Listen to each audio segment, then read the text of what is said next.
The Call of Cthulhu by HP Lovecraft. Found among the papers of the late Francis Wayland Thurston of Boston. Of such great powers or beings, there may be conceivably a survival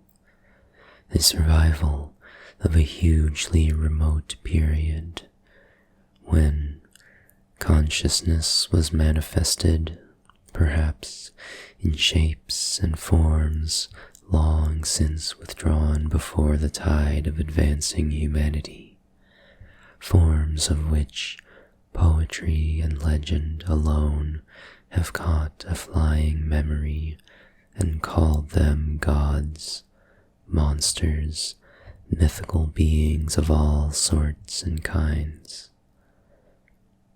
Algernon Blackwood. Chapter 1. The Horror in Clay.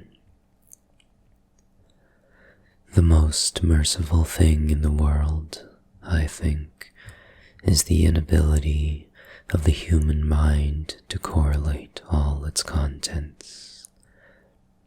We live on a placid island of ignorance in the midst of black seas of infinity, and it was not meant that we should voyage far. The sciences, each straining in its own direction, have hitherto harmed us little, but some day the piecing together of dissociated knowledge will open up such terrifying vistas of reality and of our frightful position therein, that we shall either go mad from the revelation or flee from the deadly light into the peace and safety of a new dark age. Theosophists have guessed at the awesome grandeur of the cosmic cycle, wherein our world and human race form transient incidents. They have hinted at strange survivals in terms which would freeze the blood if not masked by a bland optimism. But it is not from them that there came the single glimpse of forbidden eons which chills me when I think of it and maddens me when I dream of it. That glimpse, like all dread glimpses of truth, flashed out from an accidental piecing together of separated things. In this case, an old newspaper item and the notes of a dead professor. I hope that no one else will accomplish this piecing out. Certainly, if I live, I shall never knowingly supply a link in so hideous a chain. I think that the professor, too, intended to keep silent regarding the part he knew, and that he would have destroyed his notes had not sudden death seized him. My knowledge of the thing began in the winter of 1926 to 27, with the death of my granduncle, George Gamel Angel, Professor Emeritus of Semitic Languages in Brown University, Providence, Rhode Island. Professor Angel was widely known as an authority on ancient inscriptions, and had frequently been resorted to by the heads of prominent museums, so that his passing at the age of 92 may be recalled by many. Locally, interest was intensified by the obscurity of the cause of death. The professor had been stricken whilst returning from the Newport boat, falling suddenly, as witnesses said, after having been jostled by a nautical-looking man who had come from one of the queer, dark courts on the precipitous hillside which formed a shortcut from the waterfront to the deceased's home in Williams Street.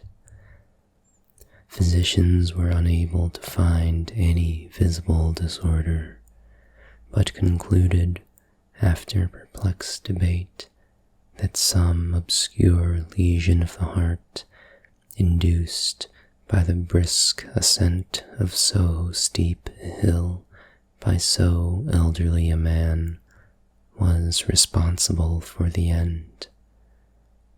At the time, I saw no reason to dissent from this dictum, but latterly I am inclined to wonder, and more than wonder.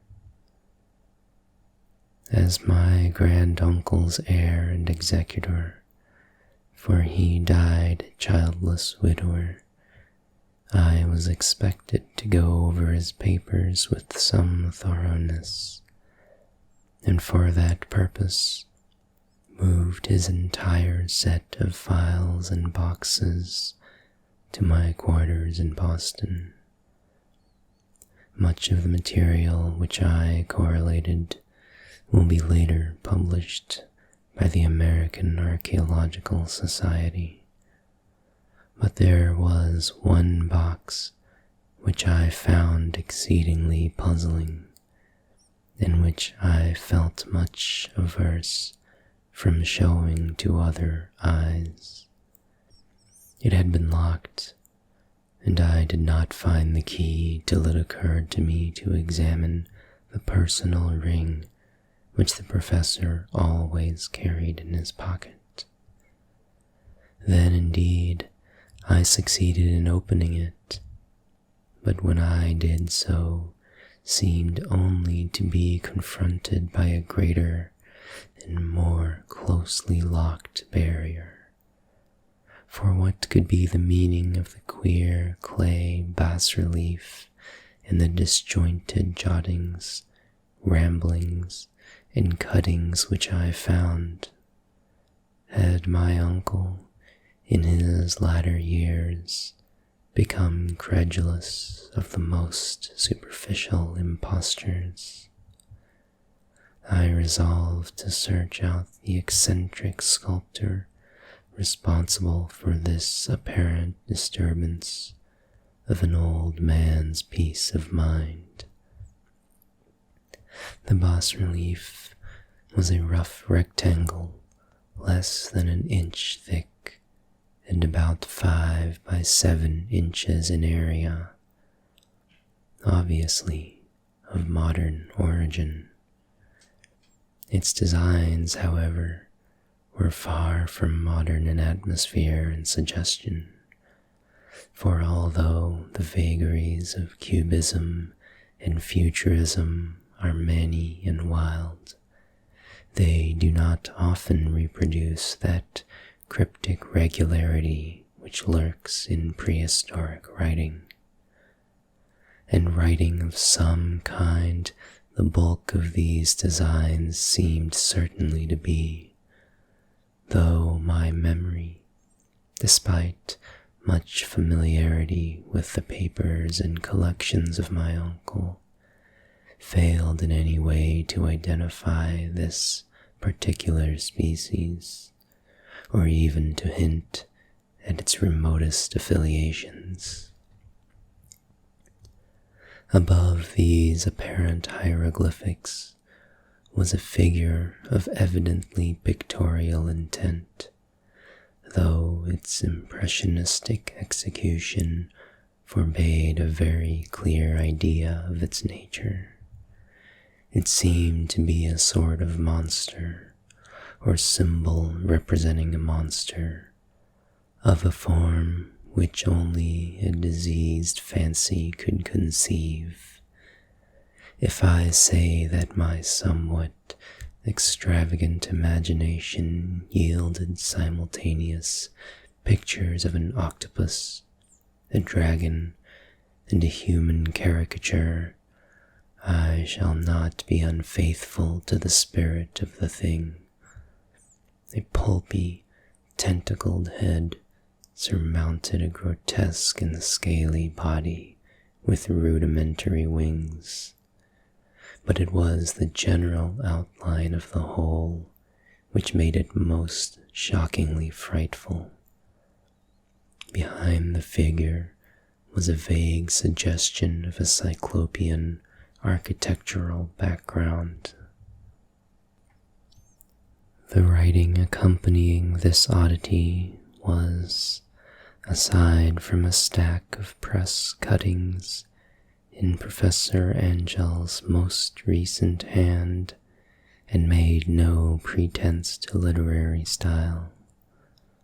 What seemed to be the main document was headed Cthulhu Cult, in characters painstakingly printed to avoid the erroneous reading of a word so unheard of. The manuscript was divided into 2 sections, the first of which was headed 1925, Dream and Dream Work of H.A. Wilcox, 7 Thomas Street, Providence, Rhode Island, and the second, Narrative of Inspector John R. Legrasse, 121 Beanville Street, New Orleans, Louisiana, at 1908 AAS meeting. Notes on same and Professor Webb's account.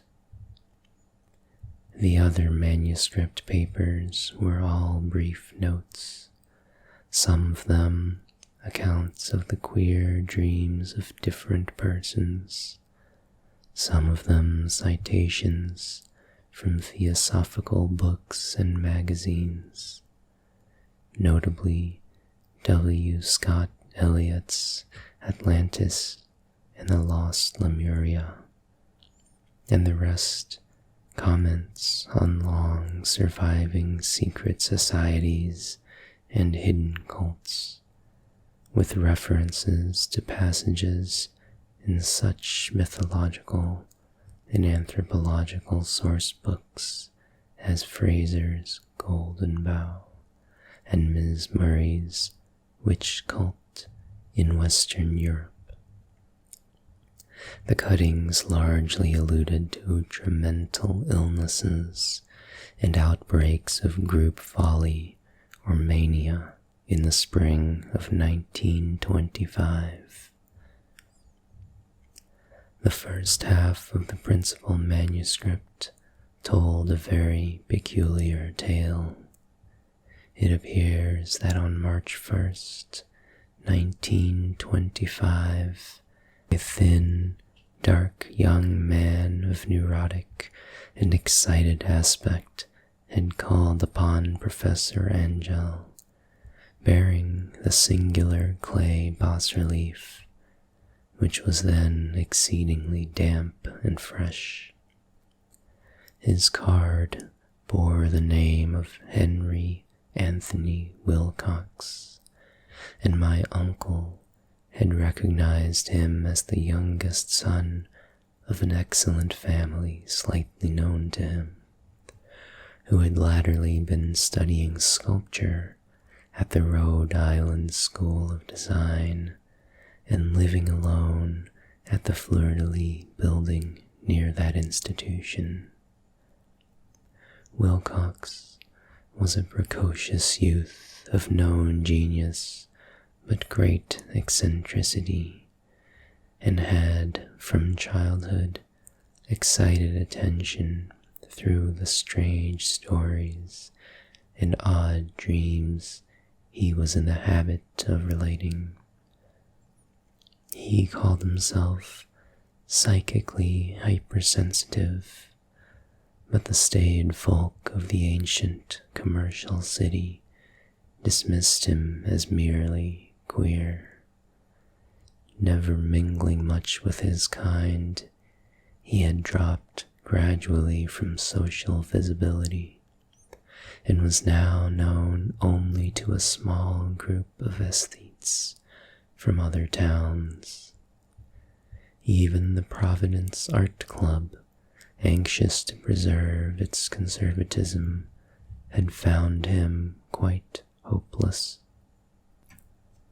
On the occasion of the visit, ran the professor's manuscript, the sculptor abruptly asked for the benefit of the host's archaeological knowledge in identifying the hieroglyphics on the bas-relief.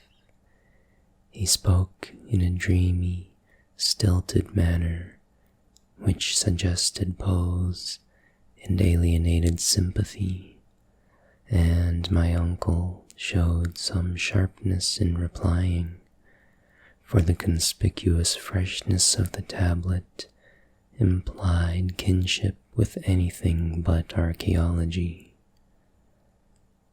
Young Wilcox's rejoinder, which impressed my uncle enough to make him recall and record it verbatim, was of a fantastically poetic cast, which must have typified his whole conversation, and which I have since found highly characteristic of him. He said, "It is new, indeed, for I made it last night in a dream of strange cities, and dreams are older than brooding Tyre, or the contemplative Sphinx, or garden-girdled Babylon." It was then that he began that rambling tale which suddenly played upon a sleeping memory and won the fevered interest of my uncle.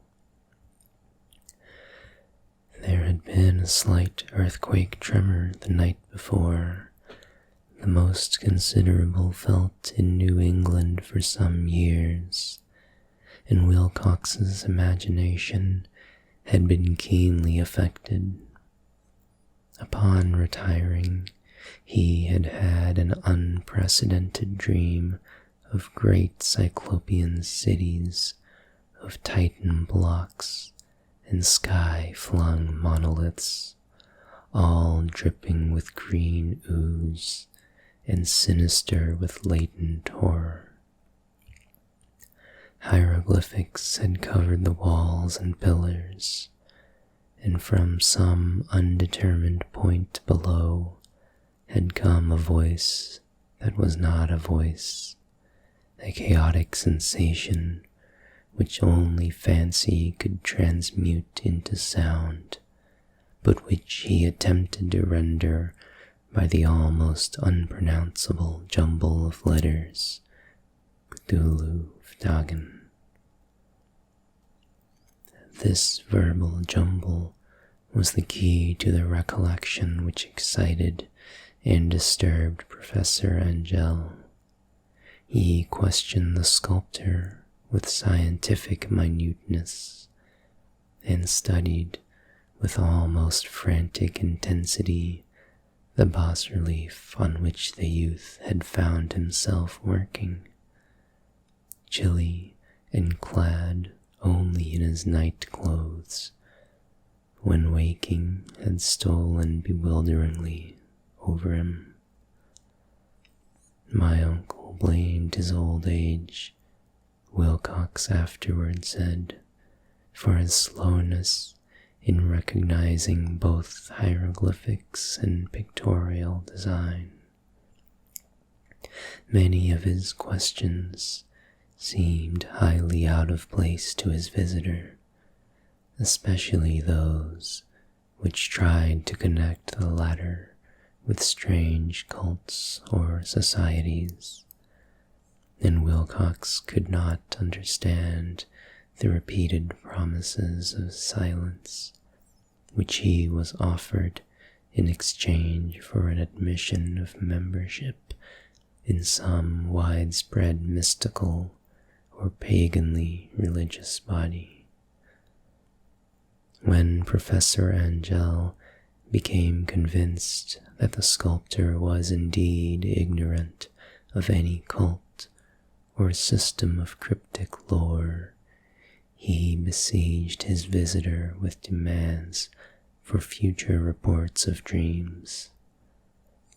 This bore regular fruit, for after the first interview, the manuscript records daily calls of the young man, during which he related startling fragments of nocturnal imagery, whose burden was always some terrible cyclopean vista of dark and dripping stone, with a subterranean voice or intelligence shouting monotonously in enigmatical sense impacts, uninscribable save as gibberish.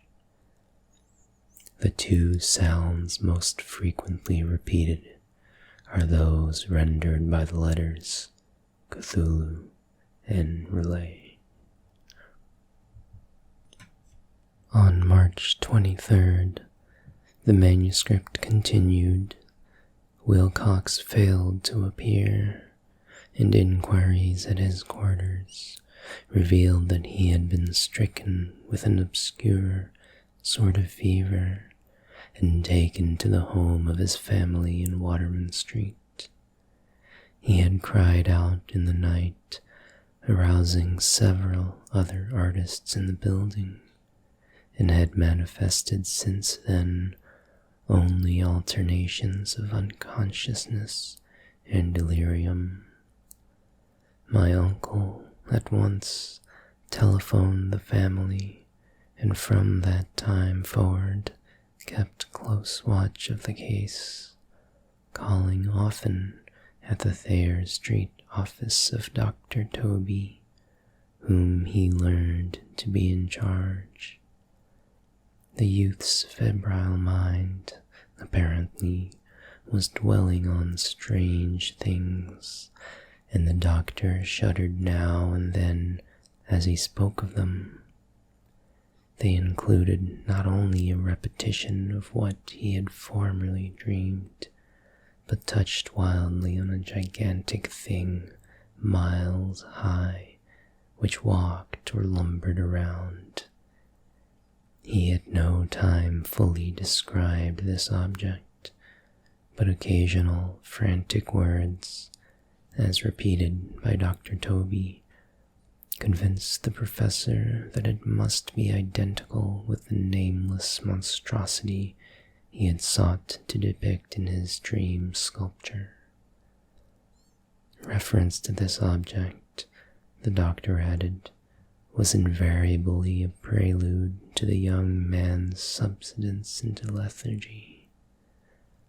His temperature, oddly enough, was not greatly above normal, but his whole condition was otherwise such as to suggest true fever rather than mental disorder.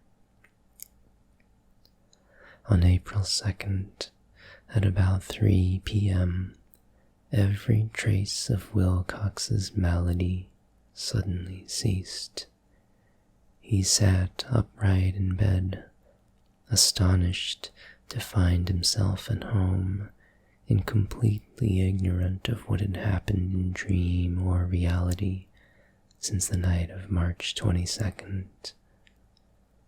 Pronounced well by his physician, he returned to his quarters in 3 days, but to Professor Angell he was of no further assistance.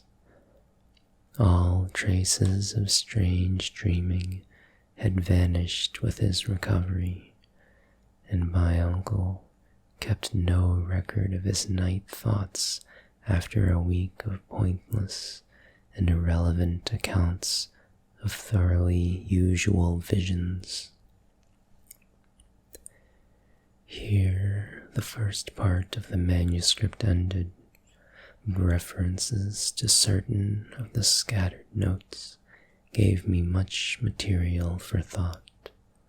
so much, in fact, that only the ingrained skepticism then forming my philosophy can account for my continued distrust of the artist.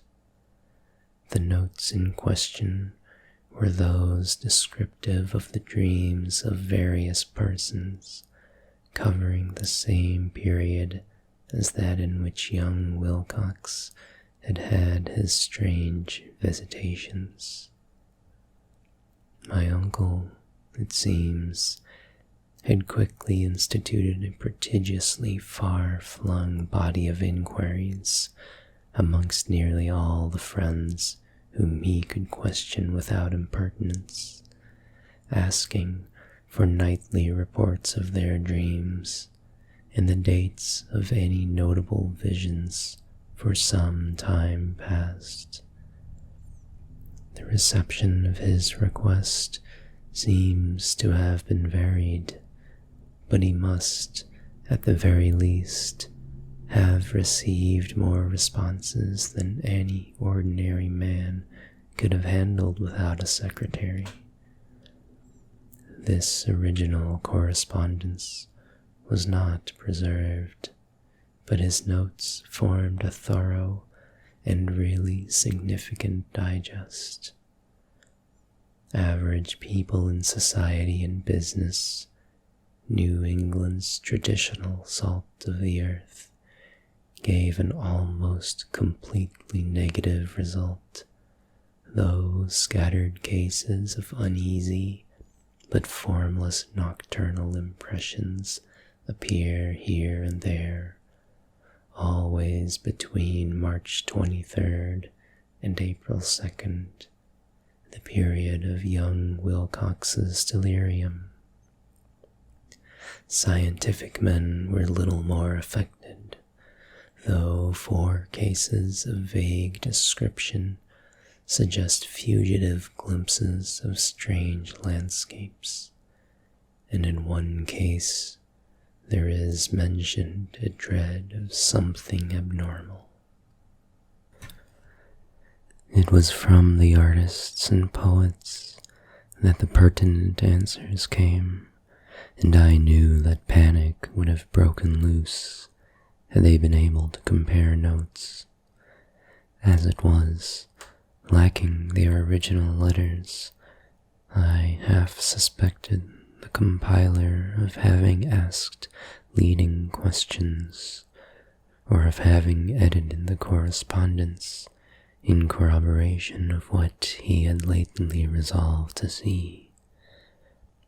That is why I continued to feel that Wilcox, somehow cognizant of the old data which my uncle had possessed, had been imposing on the veteran scientist.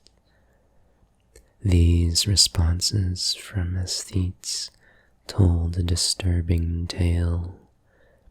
From February 28th to April 2nd, a large proportion of them had dreamed very bizarre things, the intensity of the dreams being immeasurably the stronger during the period of the sculptor's delirium. Over 1/4 of those who reported anything reported scenes and half-sounds not unlike those which Wilcox had described, and some of the dreamers confessed acute fear of the gigantic, nameless thing visible toward the last. 1 case, which the note describes with emphasis, was very sad. The subject, a widely known architect with leanings toward theosophy and occultism, went violently insane on the date of young Wilcox's seizure, and expired several months later, after incessant screamings to be saved from some escaped denizen of hell. Had my uncle referred to these cases by name instead of merely by number, I should have attempted some corroboration and personal investigation, but as it was, I succeeded in tracing down only a few. All of these, however, bore out the notes in full. I have often wondered if all the objects of the professor's questioning felt as puzzled as did this fraction. It is well that no explanation shall ever reach them. The press cuttings, as I have intimated, touched on cases of panic, mania, and eccentricity during the given period. Professor Angell must have employed a cutting bureau, for the number of extracts was tremendous, and the sources scattered throughout the globe. Here was a nocturnal suicide in London, where a lone sleeper had leaped from a window after a shocking cry. Here, likewise, a rambling letter to the editor of a paper in South America, where a fanatic deduces a dire future from visions he has seen. A dispatch from California describes a theosophist colony as donning white robes en masse for some glorious fulfillment which never arrives, whilst items from India speak guardedly of serious native unrest toward the end of March. Voodoo orgies multiply in Haiti, and African outposts report ominous mutterings. American officers in the Philippines find certain tribes bothersome about this time, and New York policemen are mobbed by hysterical Levantines on the night of March 22 to 23. The west of Ireland, too, is full of wild rumor and legendary, and a fantastic painter named Ardoy Bonneau hangs a blasphemous dream landscape in the Paris Spring Salon of 1926. And so numerous are the recorded troubles in insane asylums that only a miracle can have stopped the medical fraternity from noting strange parallelisms and drawing mystified conclusions. A weird bunch of cuttings, all told, and I can, at this date, scarcely envisage the callous rationalism with which I set them aside. But I was then convinced that young Wilcox had known of the older matters mentioned by the professor.